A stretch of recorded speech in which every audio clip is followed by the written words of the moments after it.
Hello students, आज के इस वीडियो में हम समष्टि अर्थशास्त्र से संबंधित एक टॉपिक का अध्ययन करेंगे जिसे व्यापारिक बैंक के नाम से जाना जाता है। व्यापारिक बैंक से सामान्य रूप से आप परिचित ही हैं। हम सभी लोगों का किसी न किसी बैंक में खाता होता है। किसी का स्टेट बैंक ऑफ इंडिया में होता है, किसी का यूनियन बैंक में हो सकता है, पंजाब नेशनल बैंक में हो सकता है, केनरा बैंक में हो सकता है, देना बैंक में हो सकता है, आईसीआईसीआई बैंक में हो सकता है।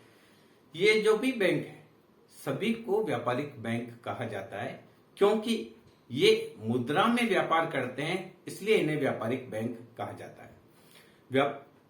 व्यापारिक बैंक क्या होता है, बैंक शब्द की उत्पत्ति कहां से हुई, इस बारे में थोड़ा सा हम इतिहास जानते हैं।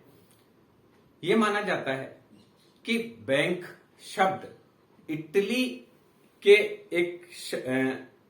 इटली भाषा का एक शब्द है बैंको, BANCO। इससे बैंक की उत्पत्ति हुई। इटली में लोग मुद्रा को परिवर्तन करने के लिए, मुद्रा को बदलने के लिए बेंचों पर बैठकर एक जगह बेंचों पर बैठकर मुद्रा परिवर्तन का कार्य करते थे। वहां से उनको बैंकों कहा जाता था, जो कि ये मुद्रा परिवर्तन का कार्य करते थे, उन्हें बैंकों कहा जाता था। वहां से कुछ का मानना है कि बैंक शब्द की उत्पत्ति हुई। बाद में फ्रांसीसी भाषा में एक और शब्द है बैंके, BANK।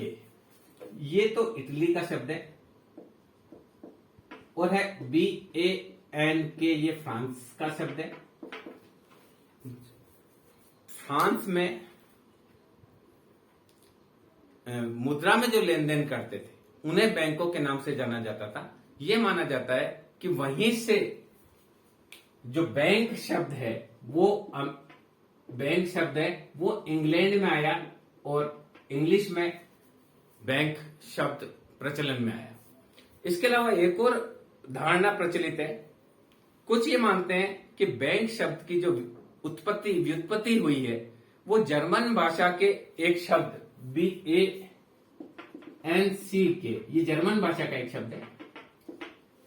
बैंक जर्मन भाषा का शब्द है। वहां पर इसका अर्थ होता है सम्मिलित कोष, जॉइंट स्टॉक फंड या जॉइंट स्टॉक फंड, यानी सम्मिलित स्कंद फंड जो है, जो कि भी मुद्रा से रिलेटेड है। अतः कुछ ये मानते हैं कि बैंक शब्द की उत्पत्ति जर्मन शब्द भी बैंकों से हुई है। तो देखिए, इस बारे में मत विभिन्नता है। कुछ का यह मानना है कि इटली के शब्द बैंकों से बैंक की उत्पत्ति हुई है, जबकि कुछ वो इटली का शब्द फ्रांस में बैंक के नाम से जाना जाने लगा और बाद में इंग्लिश में इसे बैंक शब्द दिया गया। जबकि कुछ का यह मानना था कि जर्मनी का शब्द जो है, जिसका अर्थ होता है जॉइंट स्टॉक फंड, यानी सम्मिलित स्कंद कोष, उस शब्द से बैंक की उत्पत्ति हुई है, क्योंकि वहां इसको बैंक कहा जाता है। खैर, किसी भी शब्द से बैंक की उत्पत्ति हुई हो, हम ये कह सकते हैं कि बैंक का सर्वप्रथम विकास यूरोप में हुआ और यूरोप से धीरे धीरे बैंक सारी दुनिया में फैल गए। वर्तमान में कोई भी राष्ट्र ऐसा नहीं है जहां पर बैंकिंग सुविधाएं उपलब्ध नहीं है। अब हम बात करते हैं कि बैंक की परिभाषा क्या है। देखिए, बैंक की परिभाषा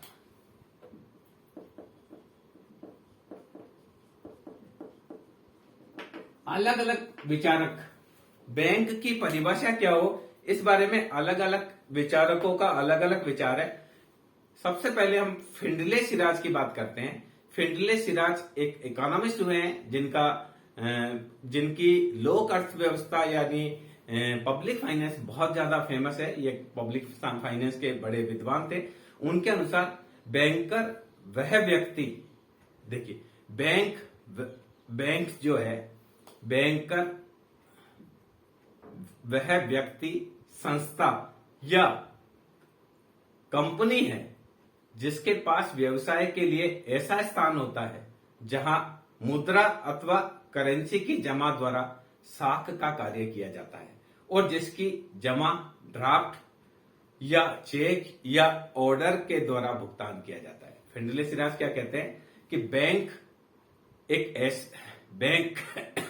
बैंकर किसी व्यक्ति, संस्था या कंपनी को कहा जाता है जिसके पास कोई ऐसा स्थान होता है जहां मुद्रा अथवा करेंसी की जमा द्वारा साख का कार्य किया जाता है और उसका भुगतान ड्राफ्ट से, चेक से या ऑर्डर के द्वारा किया जाता है। तो फिंडले सिराज क्या कह रहे हैं कि बैंक एक ऐसा स्थान है, बैंक कोई व्यक्ति विशेष हो सकता है, कोई कंपनी हो सकती है, कोई संस्था हो सकती है, कोई फर्म हो सकती है, जिसके पास एक पर्टिकुलर ऐसा स्थान होता है जहां पर वह बैठकर मुद्रा को जमा करते हैं और साख के निर्माण का कार्य करते हैं, उसे बैंक कहा जाता है। और इनके द्वारा जो भुगतान होता है वो चेक के द्वारा हो सकता है, ड्राफ्ट के द्वारा हो सकता है या पे ऑर्डर के द्वारा हो सकता है। इसी प्रकार से क्राउथर नाम के जो इकोनॉमिस्ट है वो क्या कहते हैं, बैंकों का क्या कार्य, बैंक का कार्य अन्य लोगों से ऋण लेकर बदले में अपना ऋण प्रदान करके मुद्रा का निर्माण करना है। क्राउथर क्या कहते हैं कि बैंक का काम क्या है, सभी लोगों से पैसा उधार लेना। हम बैंकों में पैसा जमा कराते हैं, इसका मतलब बैंक हमसे पैसा उधार ले रहा है। तो क्राउथर कहते हैं कि बैंक का कार्य सभी लोगों से पैसा, देखिए बैंक का कार्य अन्य लोगों से ऋण लेकर बदले में अपना ऋण प्रदान करके साख का निर्माण करना है। बहुत क्लियर परिभाषा क्राउथर के द्वारा की गई है कि बैंक के द्वारा अन्य लोगों से ऋण लेकर अपने लिए देखिए बैंक द्वारा अन्य लोगों से ऋण लेकर बदले में अपना ऋण प्रदान करके मुद्रा का निर्माण करना है। बैंक क्या करती है, हमसे कम ब्याज दर पर ऋण लेती है, हमको ब्याज दर 3.5% देगी, 4% देगी, 6% ब्याज दर पर हमसे ऋण लेगी और उस ऋण को अधिक ब्याज दर पर किसी और को उधार देगी, उसे बैंक की संज्ञा दी जाती है। इसी प्रकार से भारतीय बैंकिंग कंपनीज एक्ट जो पारित हुआ 1949 में, भारतीय बैंकिंग कंपनीज एक्ट ये 1949 में पारित हुआ, जिसके आधार पर हमारे यहाँ बैंकों की स्थापना हुई, रिजर्व बैंक का राष्ट्रीयकरण किया गया।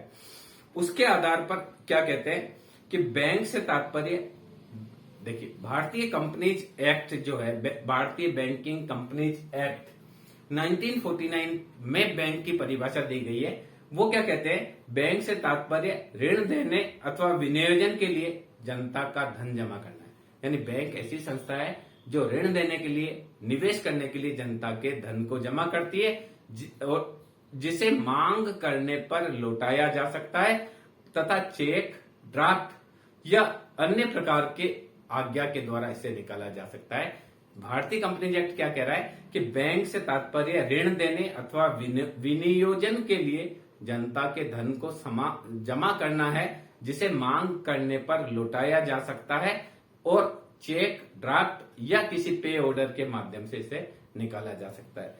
इन सभी परिभाषाओं के आधार पर हम क्या कह सकते हैं कि बैंक एक ऐसी संस्था है जो अपने ग्राहकों के लिए धन संबंधी लेन देन की सुविधा प्रदान करती है। यानी बैंक एक ऐसी संस्था है जो अपने ग्राहकों के लिए धन के लेन देन की सुविधा प्रदान करती है। आपके पास एक्सेस धन है तो आप उसको बैंक में जमा करा सकते हैं, और अगर आपको ज्यादा पैसे की आवश्यकता है तो आप बैंक से उधार ले सकते हैं। यानी बैंक वह संस्था है जो रुपए में कारोबार करती है, यानी ये जमाएं स्वीकार करती है, आवश्यकता पड़ने पर ही ऋण भी देती है।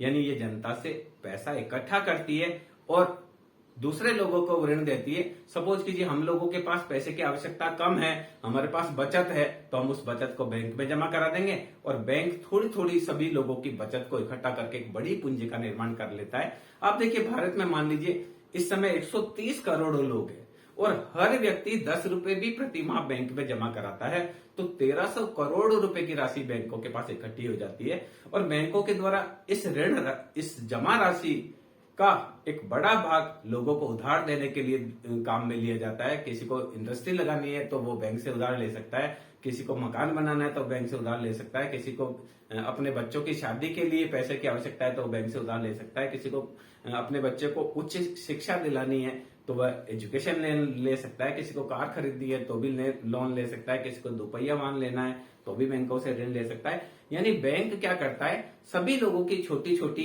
बचतों को एकत्र करके एक बड़ी पूंजी का निर्माण कर लेता है और बैंक उधार देता है दूसरों को। सामान्य रूप से हमको अगर बैंक 5 से 6% ब्याज दर पर हमसे पैसा ले रहा है, हम जो पैसा बैंक में जमा कराते हैं उस पर मान लीजिए बैंक 5 से 6% ब्याज दे रहा है, तो जब हम बैंक से पैसा लेने जाएंगे तो वो 10 से 12% का ब्याज हमसे लेगा। तो ये जो डिफरेंस है 5 से 6% का, यही बैंकों का लाभ होता है और इसी से बैंकों के सारे खर्चे चलते हैं। अब हम बात करते हैं, ये बात हमने करी कि बैंक की परिभाषा क्या है, तो इसमें हमने ये जाना कि फिंडले सिराज बैंक के बारे में क्या कहते हैं, क्राउथर बैंक के बारे में क्या कहते हैं, भारतीय बैंकिंग कंपनीज एक्ट बैंक के बारे में क्या कहती है। अब देखिए बैंक के कार्य, व्यापारिक बैंकों के कार्य जो है, उन कार्यों में व्यापारिक बैंक वर्तमान में व्यापारिक बैंकों के बिना अर्थव्यवस्था की कल्पना नहीं की जा सकती। आज हर जगह पर बैंक काम आते हैं। हमको कोई पेमेंट करना है, हम चेक दे देते हैं। हमको पैसा कहीं लेकर जाना है, हम ट्रेवलिंग चेक ले लेते हैं।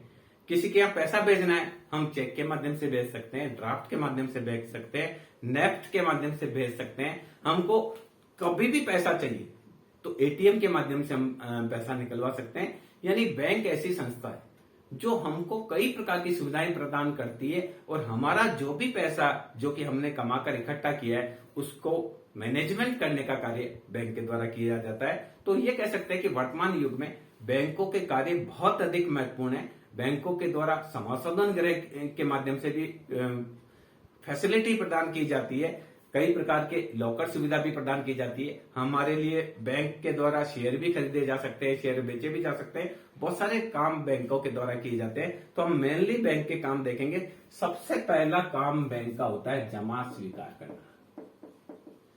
हम जो भी पैसा हमारे पास ऐसा है, एक्सेस पैसा है, उसको बैंक में जमा करा देते हैं। और बैंक कभी ये नहीं कहेगा कि अभी हमारे से किसी ने उधार नहीं लिया तो अभी हमको जरूरत नहीं है, बाद में जमा कराना। आप जब भी पैसा जमा कराना चाहते हैं बैंक में आसानी से आप जमा कर सकते हैं। तो पहला बैंक का काम है जो भी हमारी एक्सेस बचत है, यानी जो भी बचत है उस बचत को एकत्रित करने का काम बैंक के द्वारा किया जाता है। और बैंक इसके लिए 5 प्रकार के खाते अपने यहाँ रखता है। जमा स्वीकार जो की जाती है बैंक की, वो 5 प्रकार के खाते हैं। एक हम बोलेंगे इसको मांग जमाएं। देखिए मांग जमाएं वह जमाएं होती है जिसको मांगते ही बैंक को देना पड़ता है। हमने बचत खाते में जो भी पैसा जमा करा रखा है, जब भी हम बैंक में निकालने जाएंगे बैंक को हमको देना पड़ेगा। इसी प्रकार व्यापारिक लोग जो अपना चालू खाता रखते हैं जिसमें दिन में कई बार लेन देन कर सकते हैं, उसमें भी जैसे ही व्यापारिक बैंकों के द्वारा बैंक से पैसा मांगा जाएगा बैंक को उनको देना पड़ेगा। तो पहला जो बैंक की होती मांग जमाएं, इस मांग जमाओं में पहला खाता होता है, वो खाता होता है चालू खाता। बैंक में सब देखिए सामान्य रूप से जो चालू खाता है वो व्यापारिक लोगों के द्वारा रखा जाता है, क्योंकि इसमें कितनी भी बार लेन देन किया जा सकता है। अगर व्यापारी चाहे तो दिन में 10 बार, 15 बार, 20 बार भी पैसा जमा करा सकता है और 20 बार भी निकाल सकता है। इसमें बैंक के द्वारा कोई भी ब्याज नहीं दिया जाता है, पर व्यापारी को ये सुविधा होती है कि वह चेक के माध्यम से अपना भुगतान कर सकते हैं, ड्राफ्ट के माध्यम से भुगतान कर सकते हैं, नेफ्ट के माध्यम से भुगतान कर सकते हैं। तो व्यापारियों की सुविधा के लिए चालू खाता एक बहुत अच्छा खाता होता है जिसके माध्यम से वह अपने दिन प्रतिदिन के लेन देन कर सकते हैं। दूसरा जो खाता होता है वो खाता होता है, पहला खाता ये है, दूसरा खाता है बचत खाता। ये प्राय बचत खाता सैलरी क्लास पर्सनों के द्वारा, जो नौकरी पेशा लोग हैं या जो बाकी लोग हैं उनके द्वारा बचत खाता रखा जाता है। और इस पर ब्याज दर बैंक के द्वारा 3 से 3.5% ब्याज दर दी जाती है। इस बचत खाते में भी चेकबुक जारी होती है, हम चेक से भुगतान कर सकते हैं। बचत खाते के माध्यम से भी चेक से भुगतान किया जा सकता है। और बचत खाते में जो पैसा रखा जाता है उसमें उसको भी जैसे ही हम मांगेंगे बैंक को देना पड़ेगा। तो बैंक में ये 2 प्रकार के जो खाते हैं, ये दोनों खाते मांग जमाएं कहा जाता है, क्योंकि जैसे ही हम मांगेंगे बैंक को इसको भुगतान करना पड़ता है। तो ये 2 प्रकार के खाते हैं। ये खाता सामान्य रूप से व्यापारिक लोगों के द्वारा रखा जाता है और ये सामान्य रूप से सैलरी क्लास है और जन सामान्य के द्वारा रखा जाता है। तीसरा प्रकार का खाता बैंक में जो होता है उसको बोलते हैं फिक्स डिपॉजिट। इसको बोलते हैं सावधि जमा। देखिए, तीसरा प्रकार का खाता बैंक में फिक्स डिपॉजिट आपने सबने सुना होगा। फिक्स डिपॉजिट एफडी शब्द आपने सुना होगा। एफडी का मतलब होता है फिक्स डिपॉजिट।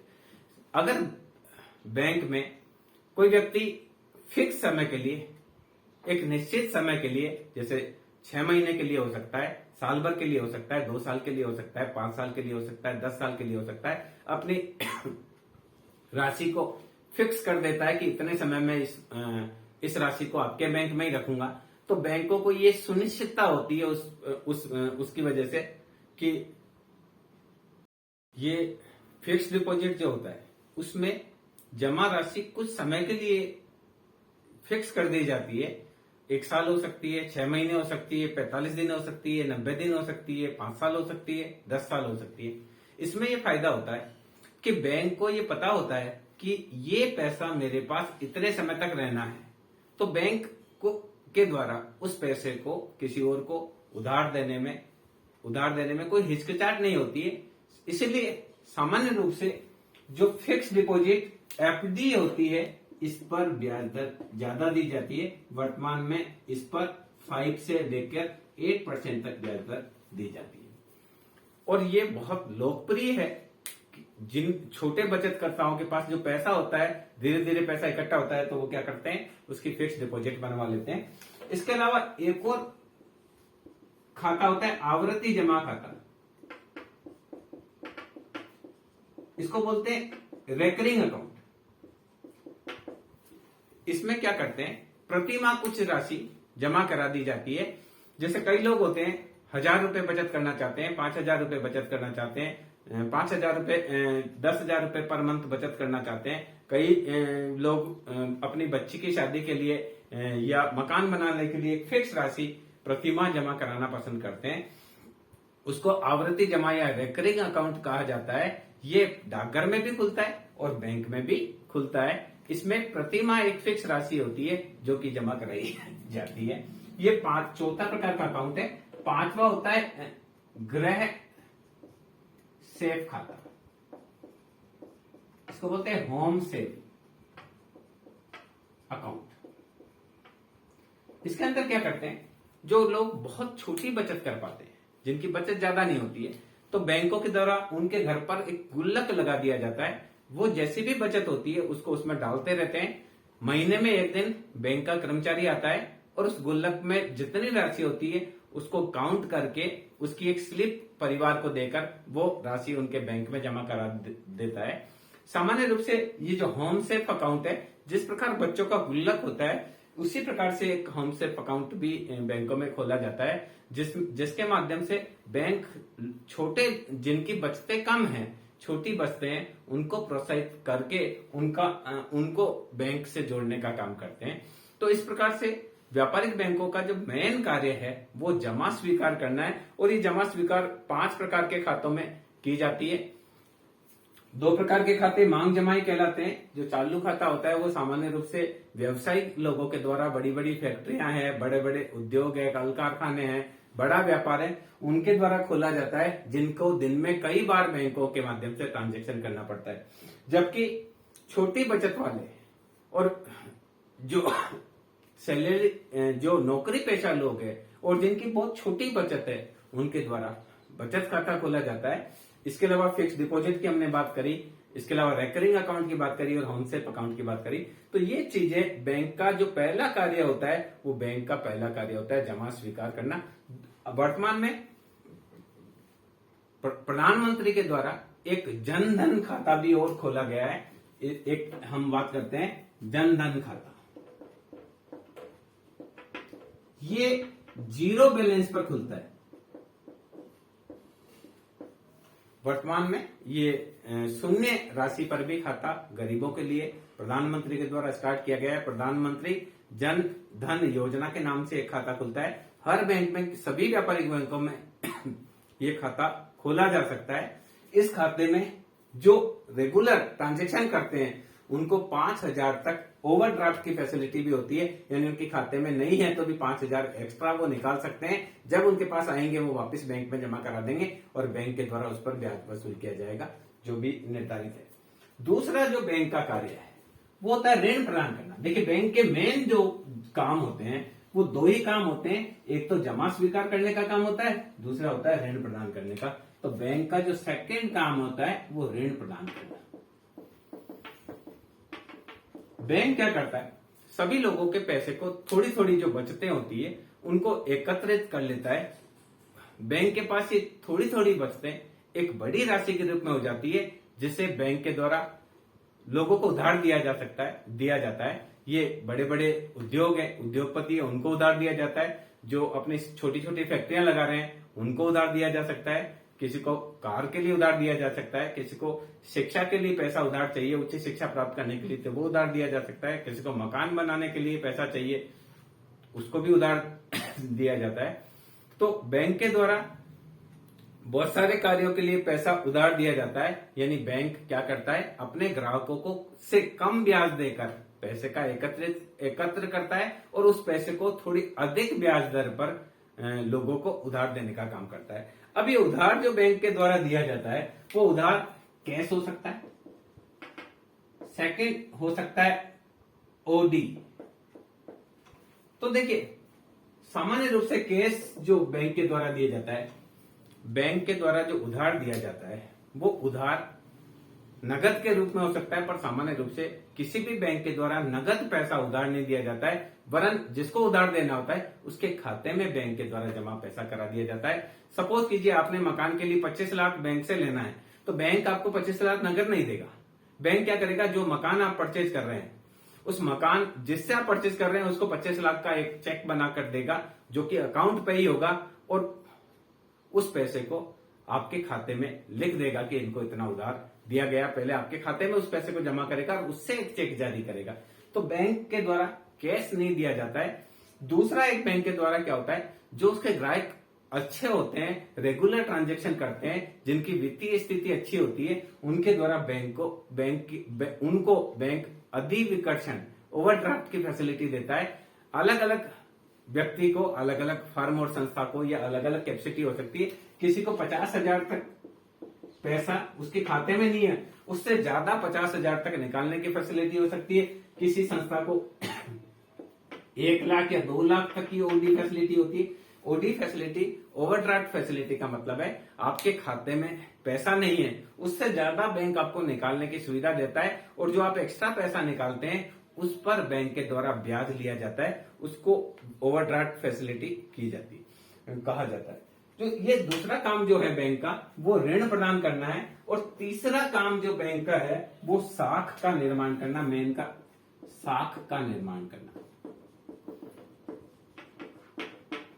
बैंक क्या करता है, न केवल पैसा उधार देता है वरन साख के निर्माण का कार्य भी बैंक के द्वारा किया जाता है। ये कहा जाता है कि ऋण जमा की संतान है और जमा ऋण की संतान है। तो वो क्या करता है, बैंक साख सृजन का कार्य भी करता है। यानी बैंक क्या करता है, अपने किसी भी ग्राहक को नगद पैसा उधार नहीं देता है, वरन जिसको भी पैसे चाहिए वो उसको उसके खाते में जमा करा देता है। जैसे मैं बैंक से 10,000 रुपए उधार लेने जाता हूं तो बैंक मुझे नगद 10,000 रुपए नहीं देकर मेरे खाते में जमा करा देगा, और उसको ये मानेगा कि मेरे को पास एक और जमा हुई है, उससे फिर वो उधार देने की उसकी कैपेसिटी बढ़ जाती है। तो ये ऋण साख निर्माण करने की पूरी जो प्रक्रिया है उसको हम अलग से समझेंगे। इसके अलावा देखिए बैंक के अलावा बैंक के द्वारा एजेंसी की भी सेवाएं दी जाती है। चौथा काम देखिए एजेंसी वर्क। बैंक के द्वारा आपके लिए LIC का भुगतान किया जा सकता है, आपका बिजली का बिल बैंक के द्वारा जमा किया जा सकता है, आपका पानी का बिल जमा किया जा सकता है, आपके द्वारा प्रतिमाह मान लीजिए SIPF सिस्टमेटिक इन्वेस्टमेंट प्लान में आपने कुछ पैसा लगाना है और आप चाहते हैं कि प्रतिमाह उसमें 3,000 रुपया बैंक के द्वारा ट्रांसफर किया जाए, 2,000 रुपया ट्रांसफर किया जाए, बैंक वो भी कार्य आपके लिए करेगा। आपके लिए बैंक चेक जारी कर सकता है, आपके लिए ड्राफ्ट जारी कर सकता है, आपको आपका पैसा एक स्थान से दूसरे स्थान पर भेजने के लिए बैंक नेफ्ट की सुविधा आपको प्रदान कर सकता है। तो बहुत सारी एजेंसीगत सेवाएं भी बैंक के द्वारा प्रदान की जाती है। कई लोग अपनी वसीयत में बैंक को एक ट्रस्टी के रूप में रख देते हैं और बैंक एक निश्चित समय तक जो उसके वारिस है उनको निश्चित राशि, ब्याज वाली राशि, उनको जैसा उस वसीयत में लिखा होता है वैसे वैसे बैंक के द्वारा भुगतान किया जाता है। बैंक एक ट्रस्टी के रूप में सबसे ज्यादा सिक्योर जिसको कह सकते हैं, जिसमें कोई प्रकार के रिस्क नहीं है। तो इस प्रकार के काम भी बैंक के द्वारा किए जाते हैं। एजेंसीगत कार्य किए जा सकते हैं, ड्राफ्ट वगैरह आपके लिए बैंक दूसरे बैंक का कोई चेक है वो भी आप अपने खाते में जमा करते हैं तो बैंक आपका पैसा दूसरे बैंक से भी ट्रांसफर करा कर लाता है। आपके ड्राफ्ट जो दूसरे बैंक के भी हो सकते हैं उनका भी भुगतान प्राप्त करता है। तो समाशोधन गृह से वह सारी सुविधाएं बैंक के द्वारा, एजेंसीकृत सुविधाएं भी हमको प्रदान की जाती है। जैसे आपके पास मान लीजिए, अच्छा, बैंक के द्वारा जो चेक होते हैं वो दो तरह के चेक होते हैं। एक बियरर चेक होता है, यानी ऐसा चेक होता है जो चेक पर कोई क्रॉस नहीं किया होता है।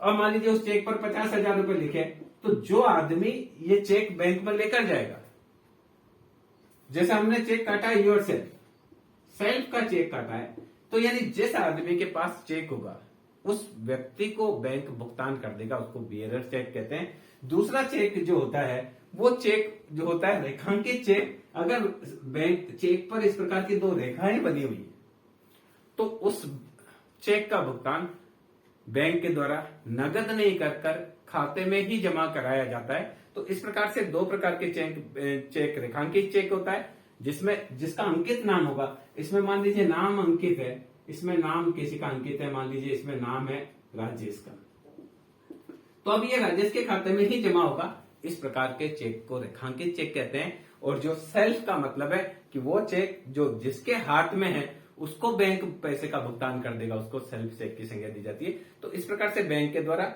एजेंसीकृत सुविधाएं भी प्रदान की जाती है। और वर्तमान में देखिए कुछ अन्य सेवाएं भी बैंक के द्वारा की जा रही है, उसके बारे में हम चर्चा कर लेते हैं। अन्य कार्य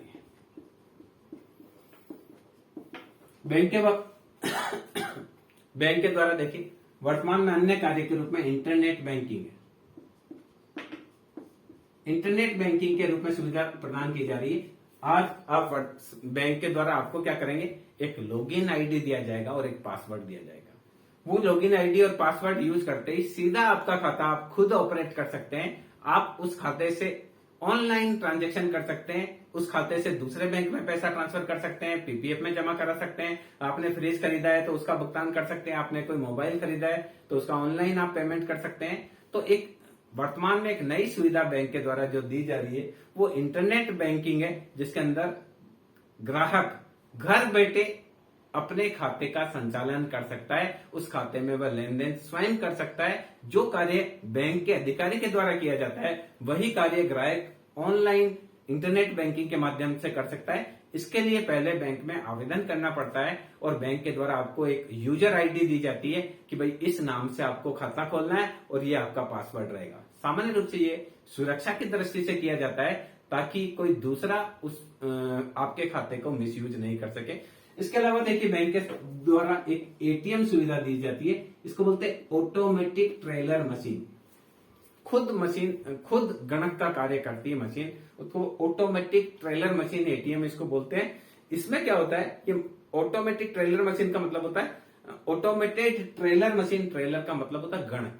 हमारे बैंक में हम जाते हैं तो कैशियर होता है, वो क्या करता है, हमारे केस को गिनता है, जमा करता है, हम उधार लेते हैं तो गिनकर आपको देता है। वही कार्य आजकल ऑटोमेटेड ट्रेलर मशीन के द्वारा किया जाता है, जिसको एटीएम कहा जाता है। एटीएम एक प्लास्टिक का कार्ड होता है और 24 घंटे हमको धन निकासी की सुविधा देता है। वर्तमान में तो ऐसे भी एटीएम आ गए जो जमा करने की भी आपको सुविधा देता है। 24 घंटे में आप अपने खाते में कभी भी पैसा भी जमा कर सकते हैं और पैसे को निकाल भी सकते हैं।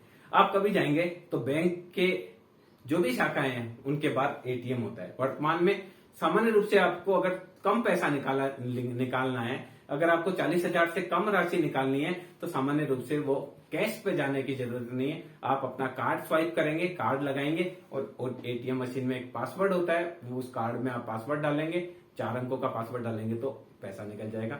आप कहीं पर भी देखेंगे, बस स्टैंड के बाहर देखेंगे, रेलवे स्टेशन के बाहर देखेंगे, हॉस्पिटल के बाहर होगा, हवाई अड्डों पर, सब जगह एटीएम मशीन लगी होती है जो 24 घंटे आपको नगद निकासी की सुविधा प्रदान करती है। एक निश्चित सीमा में आप पैसे को निकाल सकते हैं। तो वर्तमान में हमको पैसा कैश लेकर जाने की जरूरत नहीं है। वो जोखिम होता है पैसे को नगद लेकर जाने का, उस जोखिम से हम बच जाते हैं। आपको उदयपुर से बेंगलोर जाना है तो पैसा साथ लेकर जाने की जरूरत नहीं है। थोड़ा पैसा आप साथ रखिए, बाद में वहां पर जहां पर भी आपको पैसे की आवश्यकता है, आप अपना एटीएम कार्ड यूज करके किसी भी एटीएम कार्ड से आप पैसा निकाल सकते हैं। वर्तमान में ये भी सुविधा है कि आपका खाता एसबीआई बैंक में है तो आप कैनरा बैंक से भी निकाल सकते हैं, यूनियन बैंक से भी निकाल सकते हैं, एचडीएफसी बैंक से भी निकाल सकते हैं। एक निश्चित जो ट्रांजेक्शन है, महीने में 4 या 5 ट्रांजेक्शन तो फ्री होते हैं। उसके बाद अगर आप दूसरे बैंक से पैसा निकालते हैं तो उसको चार्जेबल होता है। तो इस प्रकार से बैंक के द्वारा हमको एटीएम की सुविधा भी दी जाती है। इसके अलावा देखिए हमारे को वर्तमान में मोबाइल बैंकिंग की भी सुविधा है। मोबाइल बैंकिंग वर्तमान में धीरे धीरे स्मार्टफोन का चलन बढ़ता जा रहा है, तो बैंकों ने भी स्मार्टफोन के माध्यम से आपको कंप्यूटर का लॉगिन भी नहीं करना है, आपका लैपटॉप भी नहीं खोलना है, आपके पास जो स्मार्टफोन है उसके माध्यम से भी आप बैंकिंग कर सकते हैं। इसको बोलते हैं मोबाइल बैंकिंग। इसमें क्या करते हैं, ग्राहक को मोबाइल बैंकिंग के लिए बैंक में आवेदन करना पड़ता है। वहां पर भी उसमें भी जिस प्रकार से इंटरनेट बैंकिंग होती है वैसे ही मोबाइल बैंकिंग में एक निश्चित नंबर पर बैंक के द्वारा यूजर आईडी और पासवर्ड प्रदान किया जाता है और आप मोबाइल के माध्यम से भी पैसे का ट्रांसफर कर सकते हैं। कोई वस्तु आपने खरीदी है तो उसका आप भुगतान कर सकते हैं। तो वर्तमान में अलग अलग बैंकों ने अपने अलग अलग ऐप बना रखे हैं जिसके माध्यम से मोबाइल बैंकिंग है वो की जा सकती है। जैसे आप एसबीआई में आपका खाता है तो योनो एक आपका मोबाइल ऐप है। इसी प्रकार से यूनियन बैंक का एक अलग ऐप है। अलग अलग बैंकों के अलग अलग ऐप है, उसके माध्यम से आप मोबाइल बैंकिंग कर सकते हैं। इसमें ये ध्यान रखने की बात होती है कि जो पासवर्ड है और यूजर आईडी है वो ग्राहक को बहुत ध्यान रखना पड़ता है कि वो उसको किसी को शेयर नहीं करे। और कई बार उसमें जो ओटीपी आता है उस ओटीपी को भी कहीं शेयर नहीं करे। इसके माध्यम से वह अपने मोबाइल से ही बैंकिंग सुविधा कर सकता है। इसके अलावा बैंकों के द्वारा एक लॉकर सुविधा आपको दी जाती है।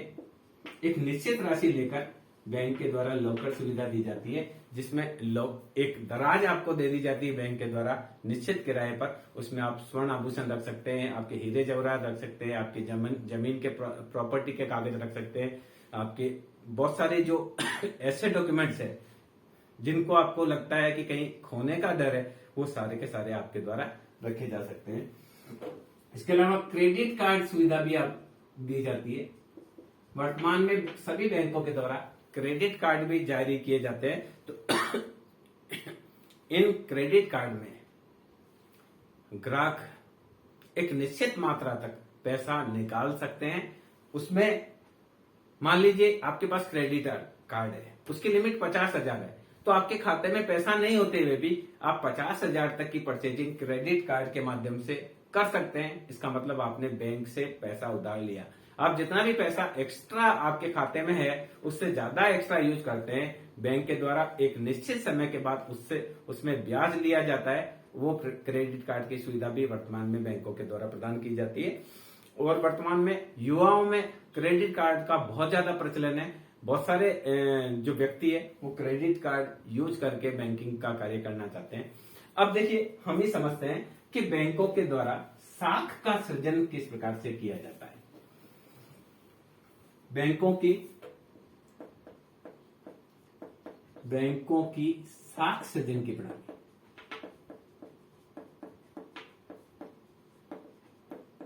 देखिए प्राय ये कहा जाता है कि बैंक न केवल मुद्रा में व्यापार करते हैं परंतु साख का सृजन भी करते हैं। बैंकों के द्वारा क्या किया जाता है, लोगों की छोटी छोटी बचतें होती उनको एकत्रित कर किसी व्यक्ति को उधार दिया जाता है। यानी छोटी छोटी बचतों को एकत्रित कर बैंकों के द्वारा पूंजी का निर्माण किया जाता है और इसे जो व्यक्ति आवश्यकता जिसको होती है उसको वह उधार देने का कार्य बैंकों के द्वारा किया जाता है। इसको साख सृजन किया जाता है कहा जाता है।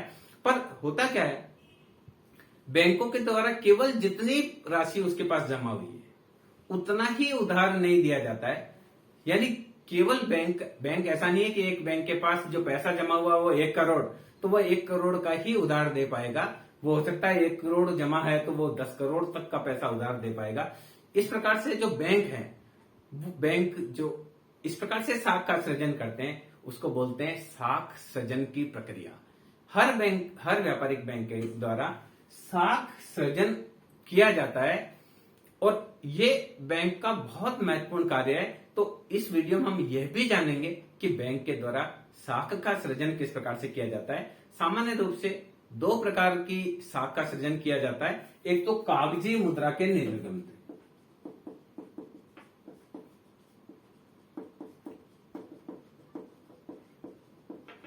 देखिए, बैंक के द्वारा साख का सृजन इस प्रकार से भी किया जा सकता है कि पैसा ज्यादा लोग उधार लेने के लिए आ रहे हैं तो नए नोट छाप लिए जाए और उधार देते जाया जाए।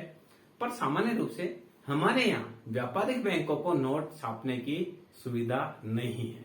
रिजर्व बैंक से पैसा कोई ज्यादा उधार लेने आता है, जैसे रिजर्व बैंक से बैंक पैसा उधार लेने जाते हैं तो रिजर्व बैंक के पास ये सुविधा है कि अगर लोग उससे ज्यादा उधार लेने आए बैंक वाले, क्योंकि रिजर्व बैंक के द्वारा निजी लोगों को तो उधार दिया ही नहीं जाता है, बैंकों को और सरकार को उधार दिया जाता है, तो वहां साख सृजन के लिए रिजर्व बैंक के द्वारा नोट भी नए छापे जा सकते हैं। 500 के नए नोट छाप सकते हैं, 2000 के नए नोट छाप सकते हैं, 100 के नए नोट छाप सकते हैं।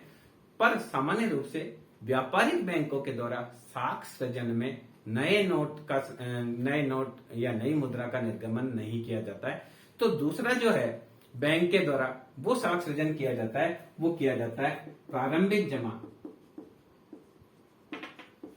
जमा एवं व्युत्पन्न जमा के द्वारा। देखिए, ये बहुत इंपॉर्टेंट है। ये सारी की सारी जो साख सृजन की प्रक्रिया है वो व्युत्पन्न जमा पर होती है।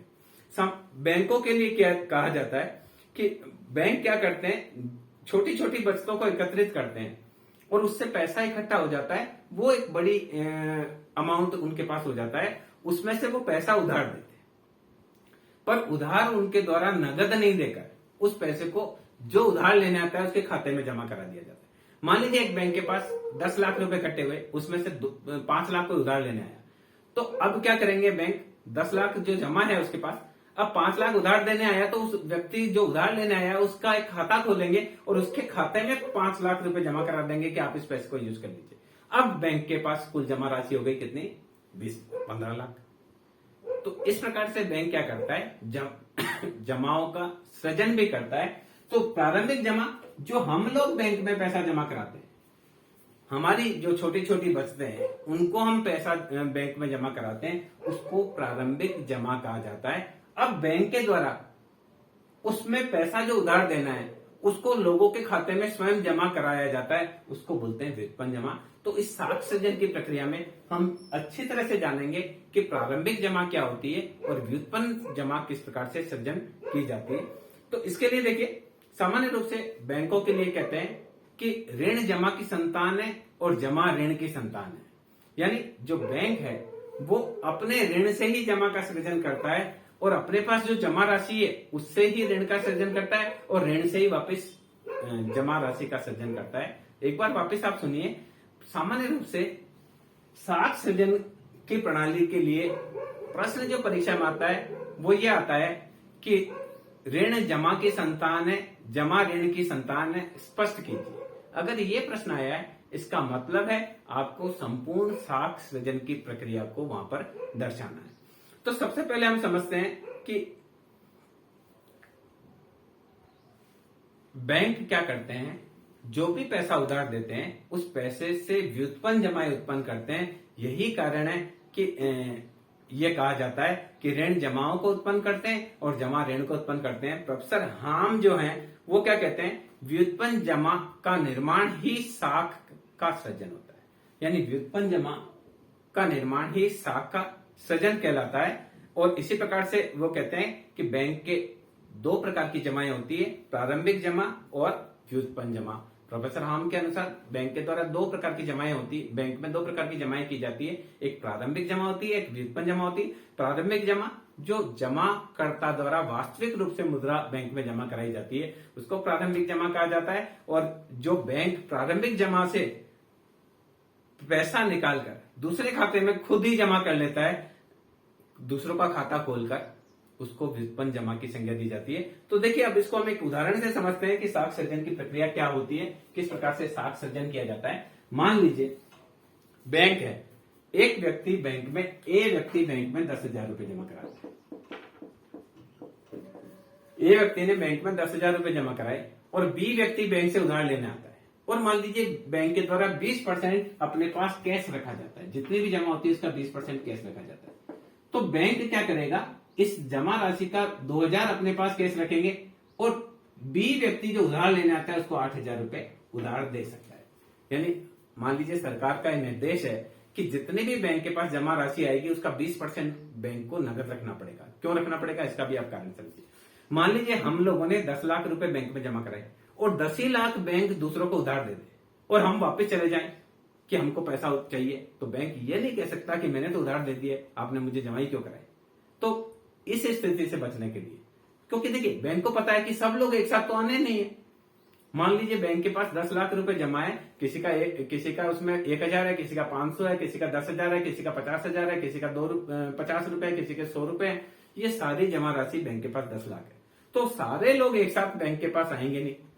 तो बैंक क्या करता है, उस राशि में से कुछ भाग नगद रखता है ताकि कोई आ भी जाए तो उसको भुगतान कर दे। क्योंकि अगर आप बैंक के पास जाते हैं और बैंक हाथों हाथ आपको पैसा नहीं देता है तो आपको बैंक से विश्वास उठ जाएगा कि मेरे को जरूरत पर ये पैसा नहीं देगा तो मैं पैसा नहीं जमा करूंगा। तो सामान्य रूप से रिजर्व बैंक का भी ये निर्देश है कि बैंकों के पास कुल जो जमा राशि होती है उस जमा राशि का कुछ भाग बैंकों को नगद रखना पड़ता है। सपोज कीजिए बैंकों को 20% नगद रखना पड़ता है, तो 10,000 ए व्यक्ति ने जमा कराए, उस 10,000 में से बैंक के द्वारा 8,000 रुपए किसी को उधार दिए जा सकते हैं। अब मान लीजिए बी व्यक्ति आता है बैंक के पास कि मुझे एक मोटरसाइकिल खरीदनी है, मुझे 8,000 रुपए की आवश्यकता है। तो बैंक क्या करेगा, बी व्यक्ति को नगद नहीं देकर बी व्यक्ति के खाते में जमा कर देगा। तो अब बैंक के पास जमा हो गई ये और 8,000, और बैंक बी व्यक्ति को कहेगा कि अब आप चेक से मोटरसाइकिल का भुगतान कर दीजिए। तो अब ये 8,000 रुपए, फिर बैंक को इसमें से 1,600 रुपए नगद रखने, 20%। बाकी जो राशि है बैंक के द्वारा फिर तीसरे को उधार दी जा सकती है। जैसे मान लीजिए 6,400 रुपए किसी और को बैंक उधार दे सकता है। तो ये देखिए, ये प्रारंभिक जमा है बैंक की। अब ये बैंक ने खुद व्युत्पन्न कर ली, खुद बना लिया 8,000 की जमा। बी व्यक्ति बैंक के पास आया उधार लेने के लिए, तो बैंक ने उसको 8,000 रुपए नगद नहीं दिए, वरन बी को कहा आप खाता खुला दीजिए, हम 8,000 रुपए के खाते में जमा कर देते, फिर आप उस पैसे को चेक से निकाल लेना, कैश निकाल लेना, जैसे आपको निकालना। तो ये क्या किया, बैंक ने 10,000 रुपए जमा हुए, 2,000 रुपए कैश रखे, 8,000 रुपए दूसरे को उधार दिए, वो उधार नगद नहीं देकर उसके खाते में जमा करा दिए। अब इसमें से फिर इसने माना बैंक ने कि मेरे पास 8,000 रुपए जमा हुए, उसमें से 20% नगद रखा, फिर 6,400 रुपए सी व्यक्ति आया बैंक के पास, उसको उधार चाहिए थे, उसने कहा कि तुम्हारे खाते में जमा करा देते हैं 6,400 रुपए। तो बैंक ने 6,400 रुपए जमा करा दिए इसके खाते में, इसमें से फिर 20% बैंक ने रखे और फिर 5120 रुपए डी को उधार दे दिए।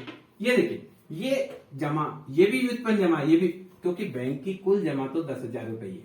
तो फर्स्ट में क्या होता है, बैंक के पास जो जमा राशि होती है उसका निश्चित % भाग बैंक रखकर बाकी राशि को बैंक क्या कर देता है, उधार दे देता है। और ये उधार उसको नगद नहीं देकर जो व्यक्ति उधार लेने आता है उसका खाता खुलाकर उसके खाते में डाल देता है। अब 8,000 में से 1,600 रुपए उसने कैश अनुपात रखा, बाकी पैसे को तीसरे को उधार दे दिया, तीसरा 6,400 रुपए सी लेकर गया, उसमें से फिर 20% बैंक ने रखा, फिर उसको उधार दिया। तो देखिए, इस प्रकार से बैंक की संपूर्ण साख की सृजन प्रक्रिया चलती है। किस प्रकार से चलती है इसको आप समझते हैं, टेबल के माध्यम से हम इसको अच्छी तरह से समझते हैं कि मान लीजिए बैंक के पास पहले के पहले चरण फर्स्ट, हम इसको मान लेते हैं चरण, प्रथम चरण में बैंक के पास प्रारंभिक जमा है,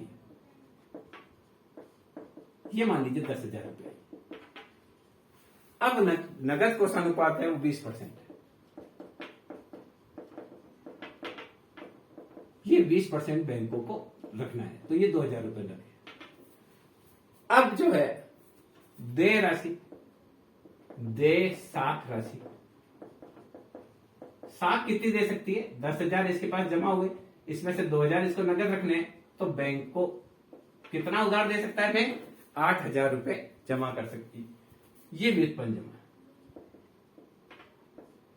अब ये 8,000 रुपए बैंक क्या करेगा, नगद नहीं देगा, क्या करेगा, खाते में जमा कराएगा। जैसे ए व्यक्ति ने इसमें पैसा जमा कराया और बी व्यक्ति उधार लेने आया, तो बी व्यक्ति का खाता खुलाएगा सेकंड चरण में और 8,000 रुपए इसके खाते में डाल देगा। फिर 8,000 में से 1,600 रुपए उसको नगद रखना पड़ेगा। 8,000 में से 1,600 नगद रखे तो अब कितना बैंक उधार दे सकता है, अब बैंक उधार दे सकता है 6,400 रुपए। अब सी व्यक्ति कोई आता है जो बैंक में पैसा उधार लेने के लिए, तो थर्ड चरण में 6,400 रुपए सी का खाता खुलाकर बैंक जमा करा देगा और इस 6,400 रुपए में से 1,280 रुपए फिर नगद बैंक के द्वारा रखे जाएंगे। तो 6,400 माइनस 1,280, अब जो व्युत्पन्न जमा होगी वो आएगी 5,120 डी।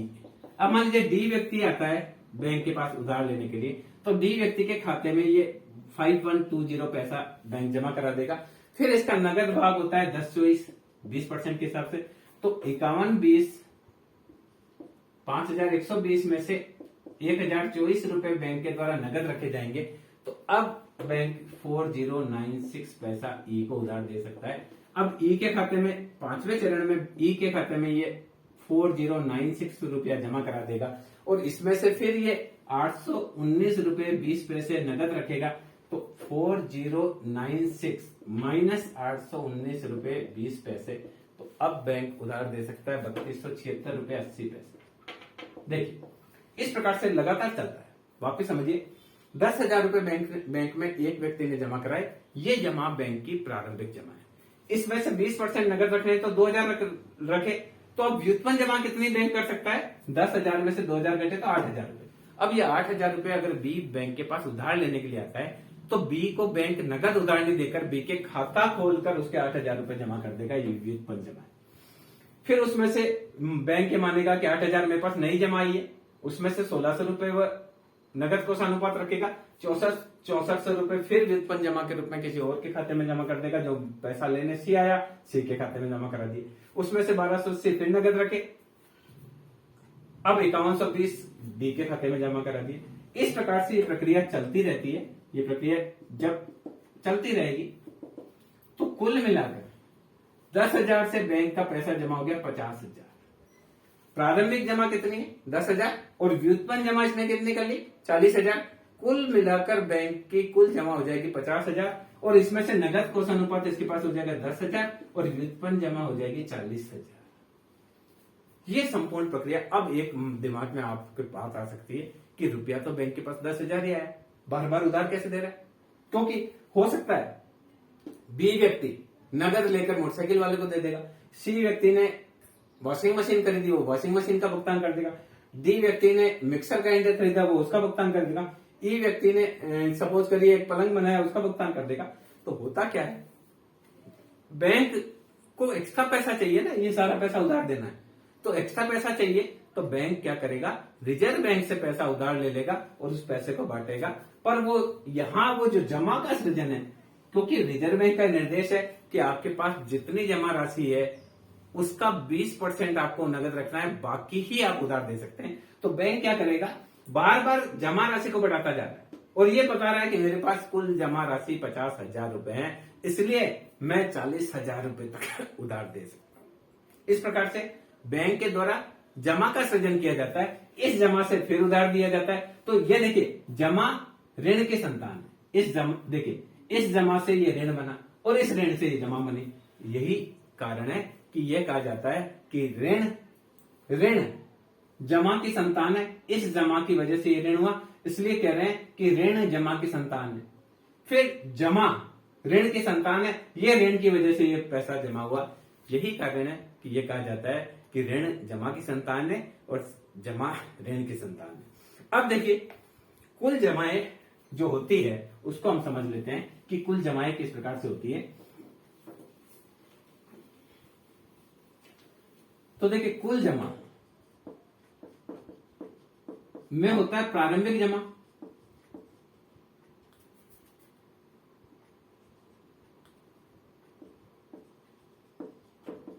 प्लस व्युत्पन्न जमा। तो टोटल जमा जो होती है उसमें प्रारंभिक यानी टोटल डिपॉजिट टोटल डिपॉजिट बराबर, आपका होगा प्राइमरी डिपॉजिट प्लस कुल प्लस आपका होगा व्युत्पन्न जमा। अब देखिए, अगर आपको व्युत्पन्न जमा निकालनी है, व्युत्पन्न जमा, तो आप क्या करेंगे, टोटल डिपॉजिट माइनस इसमें से निकाल लेंगे नकद कोषानुपात, नकद कोषानुपात। मान लीजिए 20% है तो 10,000 टोटल डिपॉजिट है, 20% ये निकालेंगे तो आएगा 8,000। ये व्युत्पन्न जमा है। अब व्युत्पन्न जमा क्या होती है, इसको बोलते हैं RRA। ये व्युत्पन्न, ये नकद कोषानुपात, ये लिखा हुआ है। अब देखिए किस प्रकार से इसको निकालते हैं। देखिए ये डिपेंड करता है कि कुल जमा कितनी आएगी, ये डिपेंड करता है हम कितना परसेंट रख रहे हैं। इसके लिए एक फॉर्मूला है कि हमने जो करना है, किस प्रकार से करना है कि जो हमने जमा राशि है इसका होगा जमा गुणक। जमा गुणक बराबर होता है 1/RRA, रिजर्व डिपॉजिट। कैसे, मान लीजिए 20% नगद रखना जरूरी है बैंक को, तो क्या करेंगे, जमा गुणक कितना आएगा 1/20/100। 20% को इसको चेंज किया तो आएगा 100/20, दैट इज 5 गुना। तो हमारे यहां देखिए, अभी हमने देखा था 10,000 का कुल गुणा हो गया था 50,000। तो कैसे आएगा, देखिए 1/20% मल्टीप्लाई 10,000, तो ये हो जाएगा 1/20/100 मल्टीप्लाई 10,000, तो आएगा 100/20 मल्टीप्लाई 10,000, ये हो जाएगा 50,000। कैसे करना है, जमा गुणक निकालने के एक बार आपको वापस बताता हूं जमा गुणक किस प्रकार से निकालते हैं। डिपॉजिट मल्टीप्लायर जमा गुणक बराबर 1/ रिजर्व रेशियो। मान लिया रिजर्व रेशियो 20% रखा गया है, तो क्या करेंगे 1/20%, प्रारंभिक जमा 10,000, तो आएगा 1/20/100, परसेंटेज को 100, 10,000, तो ये आ जाएगा 100 ऊपर जाएगा गुना 10,000 डिवाइडेड बाई 20, दैट इज 50,000। इस 50,000 में 10,000 तो प्रारंभिक जमा है और 40,000 व्युत्पन्न जमा है। अब मान लीजिए ये 10% नहीं होकर, ये 20% नहीं होकर 10% ही हो तो क्या होगा, इसको समझिए। केस रिजर्व रेशियो अगर 10% ही हो तो क्या करना है, देखिए 1/10% और जमा है 10,000 ही मान लीजिए, तो क्या होगा 1/10/100 मल्टीप्लाई बाय 10,000। एक जीरो से एक जीरो कट गया, ये ऊपर चला जाएगा, तो अगर 10 गुना 10,000 तो कुल जमा हो जाएगी 1,00,000 रुपए। इस 1,00,000 में 10,000 तो प्रारंभिक जमा होगी और 90,000 व्युत्पन्न जमा होगी। इस प्रकार से केस रिजर्व रेशो जितना कम होगा, बैंक के द्वारा उतना ही साख का सृजन ज्यादा किया जाएगा, और जितना आरआर ज्यादा होगा साख कम होगी। मान लीजिए आरआर है, ये मैंने लिखे आरआर 20% था, तो साख का सृजन हो गया 50,000। अब अगर 10% किया तो हो गया 1,00,000 रुपए। अब देखो मैं इसको बढ़ाकर करता हूं 25%, तो 25% करूंगा तो ये आएगा 1/25 डिवाइडेड बाई 100 मल्टीप्लाई बाई 10,000, तो आएगा 10,000 मल्टीप्लाई, ये 100 ऊपर जाएगा 100/25 मल्टीप्लाई 10,000। तो यहां देखिए बढ़ाया तो ये 40,000 रुपए ही साख का सृजन हुआ। यानी आरआर बढ़ेगी तो साख कम होगी, आरआर घटेगी तो साख ज्यादा होगी। इसका मतलब रिजर्व रेशो से साख उल्टा संबंधित होती है। अगर रिजर्व रेशो बढ़ेगा तो यहां देखिए आरआर ज्यादा है तो क्रेडिट कम है, आरआर कम है तो क्रेडिट बढ़ेगा। ये C1 क्रेडिट, ये C2 क्रेडिट। ये रिजर्व रेशो 25% है मान लीजिए, तो यहां जो क्रेडिट दी जाएगी वो क्रेडिट आपकी कम होगी। 25% है तो 40,000 की क्रेडिट होगी, और अगर ये 20% है तो क्रेडिट 50,000 की हो जाएगी, और ये 10% ही है तो क्रेडिट 1,00,000 की हो जाएगी। इस प्रकार से इनमें उल्टा संबंध होता है। ये हमने इसको डिस्कस किया कि किस प्रकार से गुणक का इसमें प्रयोग किया जाता है और इसका। अब देखिए व्युत्पन्न जमा निकालनी, तो व्युत्पन्न जमा आपको क्लियर हो गई कि कुल जमा में से निकाल देंगे। अब साख सृजन की सीमाएं, उस पर भी हम बात कर लेते हैं। साख सृजन आपको आ गया, कुछ कमी सीमाएं। पहली सीमा क्या है साख सृजन की? बैंकों के द्वारा असीमित मात्रा में साख सृजन नहीं किया जा सकता।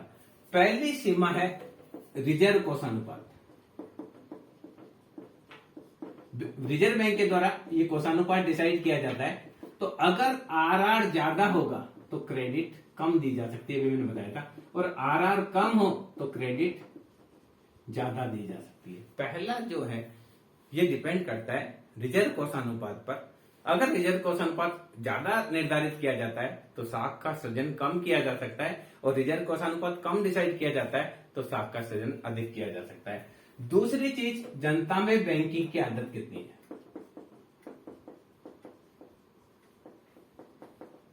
अगर देखिए जो भी पैसा है वो वापस बैंक में आता चला जाए।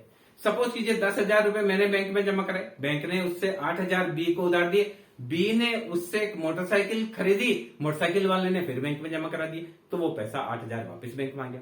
इस 8,000 में से 6400 रुपए बैंक के द्वारा उधार लिए गए। एक व्यक्ति ने वॉशिंग मशीन खरीदने के लिए उधार ली, वॉशिंग मशीन वाले ने पैसा जो आया उसको वापस बैंक में जमा करा दिया, फिर वो पैसा बैंक में चला गया। इस प्रकार अगर जनता की बैंकिंग की आदत ज्यादा होती है, बैंकिंग का विकास का स्तर ज्यादा होता है और हर ज्यादा बैंकिंग का विकास होता है, तो ऐसी स्थिति में साख का सृजन ज्यादा होता है, और बैंकिंग का विकास कम होता है तो साख का सृजन कम होता है। इसके अलावा देखिए बैंकिंग का विकास, देखिए अगर बैंकों का विकास ज्यादा होगा तो लोग पैसा ज्यादा जमा कराएंगे, पैसा ज्यादा जमा कराएंगे तो साख का सृजन ज्यादा होगा। जैसे अल्पविकसित राष्ट्रों में प्राय शहरों में तो बैंक होते हैं, गांवों में बैंक नहीं होते हैं, तो गांव के लोग अपनी बचत को जमा नहीं कर पाते हैं, और जब बचत उनके पास नगद रहती है तो उनके फालतू के कामों में उनके द्वारा खर्च कर दी जाती है। अगर बैंकिंग विकास अच्छा है, छोटी छोटी जगहों पर बैंक अवेलेबल है, तो जनता के द्वारा बैंकिंग का प्रयोग ज्यादा किया जाएगा, पैसे को ज्यादा जमा कराया जाएगा, और जब पैसा ज्यादा जमा कराया जाएगा तो बैंकों के साख सृजन की जो सीमा है वो भी बढ़ जाएगी। अभी हमने एग्जाम्पल में 10,000 रुपए से बात की, अगर 10,000 की जगह 1,00,000 माना जाए तो साख सृजन 4 लाख तक हो जाएगा, और 1 करोड़ माना जाए तो साख सृजन 4 करोड़ तक हो जाएगा।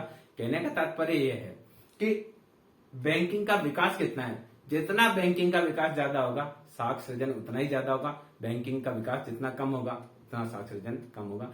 इसके अलावा जनता की बैंकिंग की आदत, अगर जनता अधिक से अधिक काम अपने बैंकों के माध्यम से करती है, यानी अपने पैसे को नगद नहीं रखकर बैंक में ही जमा करा कर रखती है, तो बैंकों के साख सृजन की जो कैपेसिटी है वो ज्यादा होगी, और जनता के द्वारा ज्यादा से ज्यादा ट्रांजैक्शन नगद में किया जाता है, यानी बैंकों में पैसा नहीं जमा कराया जाता है करारोपण के माध्यम से, या बैंक में जो बहुत लंबी लाइन लगती है उसकी वजह से निकालना जाना करना, तो उस वजह से तो अगर जनता की बैंकिंग की आदत कम है तो साख के सृजन भी कम होगा। इसके अलावा देश में कितना व्यावसायिक विकास हुआ है, कितना औद्योगिक विकास हुआ है, उस पर भी साख सृजन निर्भर करता है। यदि देश में व्यावसायिक विकास बहुत अधिक होता है, औद्योगिक विकास का स्तर बहुत अच्छा होता है, व्यवसाय वाणिज्य का विकास का स्तर बहुत अच्छा होता है, तो बैंकों में काफी जमा राशि आती है, उससे साख सृजन की सीमा भी बैंकों की बढ़ती है। और यदि देश में आर्थिक विकास का स्तर कमजोर होता है, व्यापार वाणिज्य का विकास कम होता है, तो ऐसी स्थिति में, या औद्योगिक विकास का स्तर कम होता है, तो बैंकों के साख सृजन की स्थिति भी कमजोर होती है। इसके अलावा केंद्रीय बैंक की मौद्रिक नीति भी साख सृजन के लिए होती है। यदि केंद्रीय बैंक के द्वारा साख का विस्तार किया जाता है, विस्तार की नीति अपनाई जाती है, तो साख सृजन ज्यादा होगा। यदि केंद्रीय बैंक के द्वारा साख संकुचन की प्रक्रिया अपनाई जाती है तो इनकी साख सृजन की सीमा कम होगी। ये प्राय केंद्रीय बैंकों के द्वारा नगद कोषानुपात और तरल कोषानुपात में परिवर्तन के माध्यम से व्यापारिक बैंकों के साख सृजन की प्रक्रिया, साख सृजन की क्षमता को कम और अधिक किया जा सकता है। इसको हम अगला जो चैप्टर है रिजर्व बैंक और उसके साख सृजन की प्रक्रिया, उसके बारे में उसको अच्छे से समझेंगे। मैं समझता हूँ इस वीडियो में आप अच्छे से जान पाए होंगे कि व्यापारिक बैंक किसे कहा जाता है, व्यापारिक बैंकों के कार्य क्या होते हैं और व्यापारिक बैंकों के द्वारा साख का सृजन किस प्रकार से किया जाता है। ये सारी चीज आप इस वीडियो के माध्यम से समझ पाए होंगे। लास्ट में हमने ये भी चर्चा करी कि साख सृजन की सीमा को कौन कौन से तत्व प्रभावित करते हैं, उस पर हमने थोड़ी सी बात करी। मैं समझता हूँ ये वीडियो आपके लिए उपयोगी रहेगा। Thank you.